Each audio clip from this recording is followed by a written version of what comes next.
Ce programme vous est offert par la SENSAP, première institution publique en RDC certifiée ISO 9001.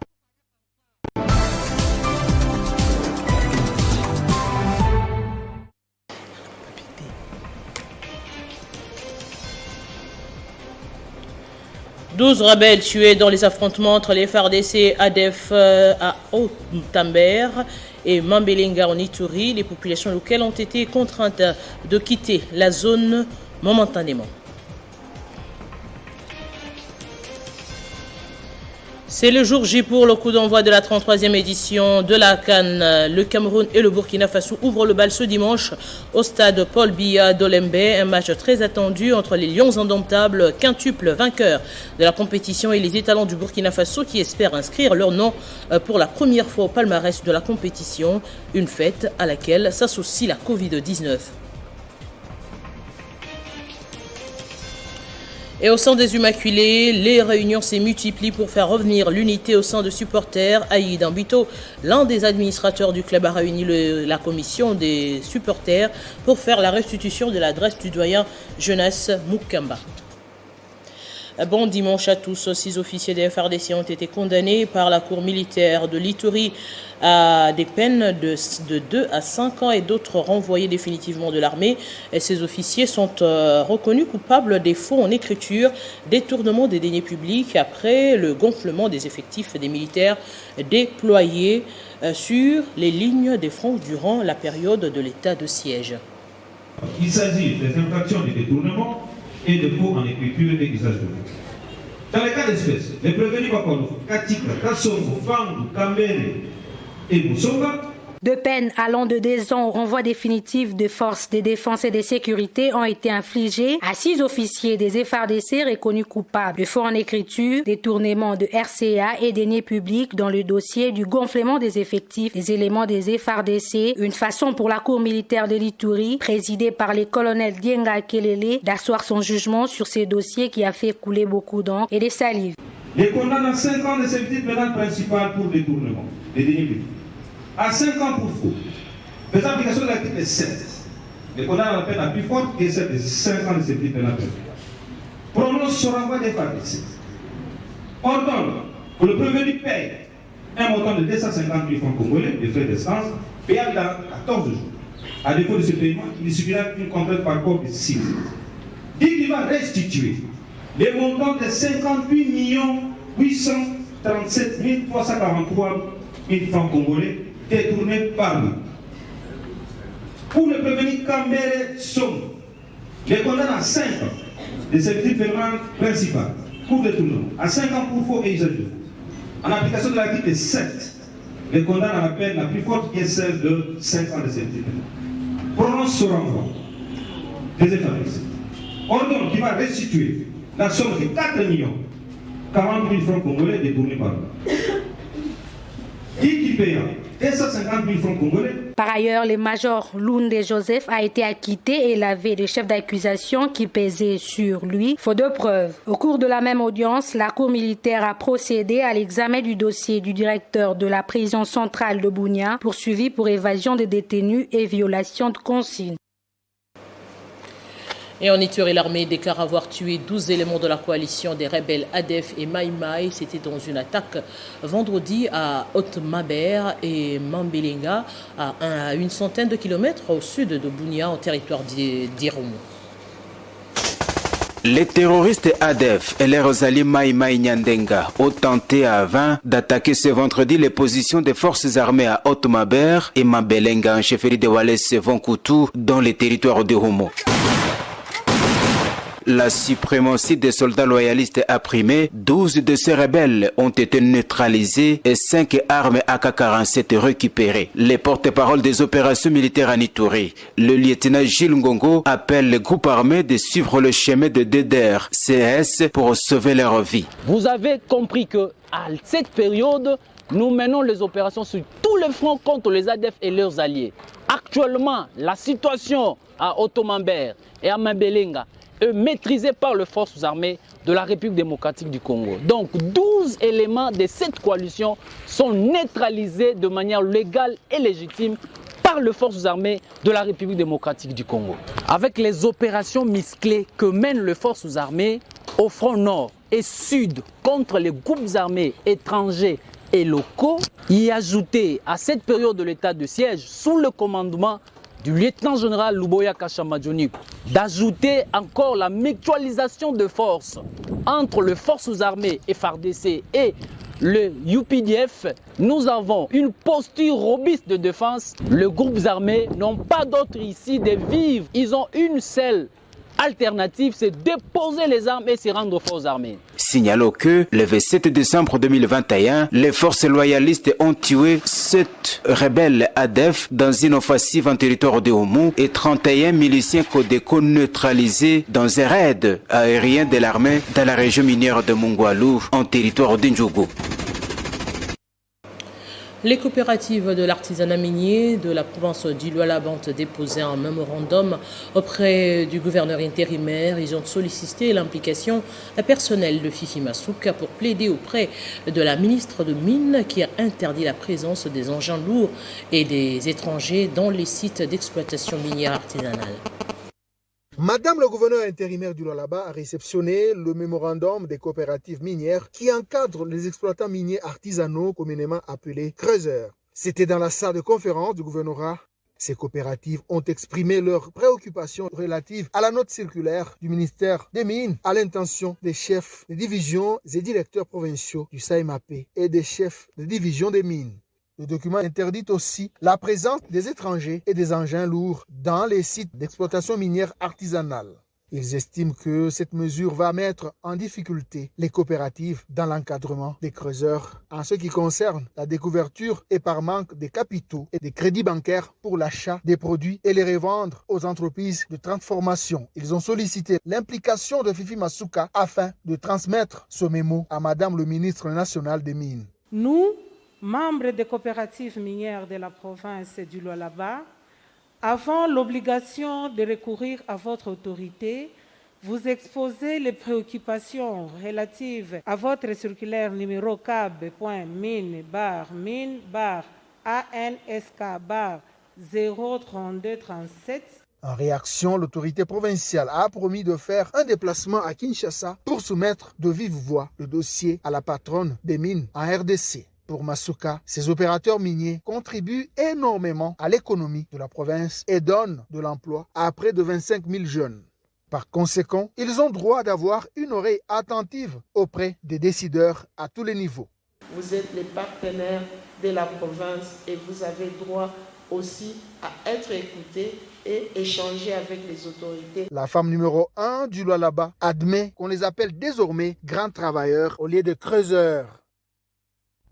Parlons de Bukavu, les travaux de Salongo samedi 8 janvier se sont déroulés dans le camp militaire Sayo de la commune d'Ibanda avec une note particulière. Comme tout citoyen, le député national Olive Moudekereza s'est associé à l'occasion. Il a remis quelques matériels oratoires pour encourager les militaires à rendre plus assaini leur milieu de vie. Et pour cette nouvelle année, la communauté Lega du Maniema a affirmé son soutien indéfectible aux actions du chef de l'État, soutient également aux actions que mène le député provincial Patrick Bikira Omona dans la sensibilisation sur la vision de Félix Tshisekedi. Il représente la communauté Lega Kindu, les présidents de l'Osso Central, du Mwami Walanga Boutelezi. Pour cette nouvelle année, ils viennent soutenir de manière indéfectible la vision du président de la République. Pour les représentants, le Mwami Amissi Akula Léonard, cette vision doit être soutenue par les institutions de la République. Heureuse année 2022 à son Excellence Monsieur le Président de la République. Et lui promettons notre soutien indéfectible dans sa vision. Lever les meilleurs à son Excellence Afani Idrissa Mangala, gouverneur de province d'Imaniema. La communauté Lega vous rassure son soutien total pour la matérialisation des visions des chefs de l'État dans la province d'Imaniema. Toujours fidèle à sa base, la grande communauté Lega l'a même surnommé soldat du peuple, les députés provinciales Pascal Bitika Omana, dont la notoriété et les actions les précèdent dans le Maniema, a reçu le soutien de la bouche autorisée pour le soutien sans faille qu'il accorde au chef de l'État. Meilleurs vœux à notre fils, l'honorable député provincial Omana Bitika Pascal, soldat du peuple, champion. Sous la bénédiction de notre Loso central Lega d'Imaniema. Il faut noter que le député Pascal Bitika Omana est reconnu comme un grand mobilisateur au niveau de sa province. Allez, on passe au sport. Éliminée par le Gabon, la République démocratique du Congo est la grande absente de la fête du football africain qui débute ce dimanche 9 janvier 2022 au Cameroun. Le pays de Samuel Eto'o sera face au Burkina Faso sur le coup de 17h au stade Omnisport Paul Biya Olembe pour le match inaugural. 3 heures après, l'Éthiopie sera face au Cap-Vert à 20h, toujours au stade Olembe pour le compte de la première journée du pool A. Et au pays, parlons du Daring Club Motema Pembe, l'heure est à l'unité. L'administrateur Aïda Mbouito appelle au soutien tous azimuts et au retour au bon sens des supporters se réunissant dans la grande commission de supporters après avoir écouté le message du doyen Jonas Mukamba. Ici, c'est la grande commission des supporters du Daring Club Motema Pembe qui s'est réunie. Après avoir participé à la réunion du conseil d'administration avec le doyen Mukamba, l'heure est à la restitution. Message particulièrement fondateur à Tinina, mon supporters, ils allaient que tous en a bien commun, le Daring Club Motema Pembe. Papa Jonas Salobi a commis à 91 ans. Comprenez que 91 ans, ils allaient à Joyo Moutou, a commis candidat à tout moment, à Rotika Bisso, à Rosana Bisso, mais il ne veut pas partir, laisser l'équipe Naïta Ozalelo. Nanda Kunyoso, Baswanak, Matate raté. Nous sommes un grand club. Un grand club, c'est aussi surmonter nos problèmes. Pour Aïda Mbouito, le club appartient aux supporters et il est temps de revenir aux côtés d'Imana pour porter le club vers des victoires. Président a démissionné, mais Azala pour n'a pas assumé l'affaire courante. Mais Bissou va supporters, toute l'équipe Moussikate a insisté que les supporters Bozonga qu'on s'est rapproché peut mener l'équipe.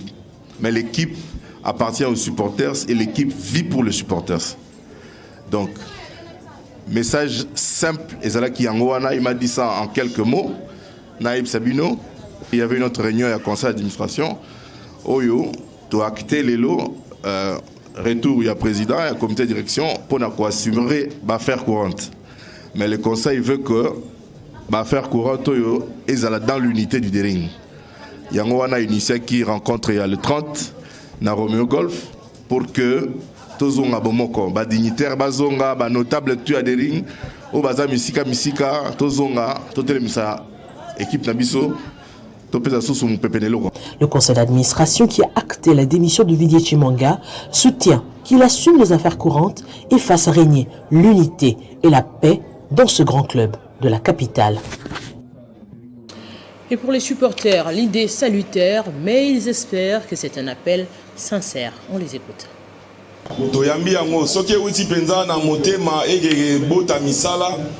Tous après à Kozonga, Kokumisa équipe, pour soutenir Yango pour tous avoir résultats. Mais ce que ça, Daring Moko Obu, Basengi Tozonga, si Mabuzo Bezala, quand même, Togolinga de Tozale Sika Buzo Bezapo, Tango Makambo et Komakaya Mabe, et Zakapenda Passi Namotoa, m'y protéger. Donc, je souhaiterais que cet appel à l'unité soit un appel sincère, pour permettre que Baïmanien Nyoso, sans exclusion, bas à l'autour, il y a l'équipe Nabango pour trouver n'engeni à tirer des dividendes de lobby.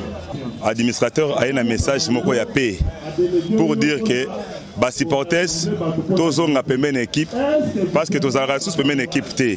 En tout cas, tu admirer idée wana. Eza bonne idée. C'est pourquoi to sepelaki azwela biso na nos rendez-vous na papa Mukamana quelques administrateurs to solo là. Tant on va ko assurer biso to koye ko zala malamu. Na biso moko boye, ye ba pese émission. Biso to koye na stade. Batu mususu ba komisa bilongi na biso lokola bandoki ya imana. Or nous sommes des vrais imaniens. Des vrais imaniens, tous on a besoin de bons résultats dans notre équipe na biso. Imana lelo zo bangisa lisusu te. Donc on a besoin tozong imane zonga na rana ngo. Donc tous on a senga ko zonga pembeni équipe. Mais tous la langage moko biso na bango. Tous ba imane to gagner ensemble ni l'ensemble to pour l'ensemble ça te imana police ça pour bango ba qui non, c'est faux. Merci beaucoup. Maintenant on rappelle les principaux titres. 12 rebelles tués dans les affrontements entre les FARDC ADF à Haute-Mabère et Mambelenga en Ituri. Les populations locales ont été contraintes de quitter la zone momentanément.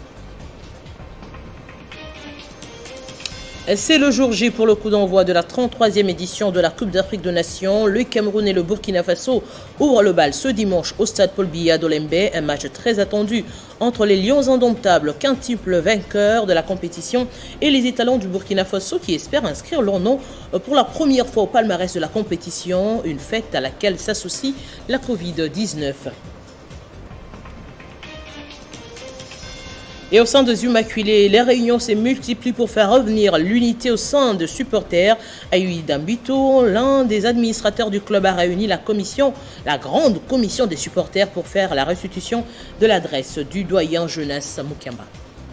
Ce journal, vous l'avez compris, est terminé. À tous, merci de l'avoir suivi.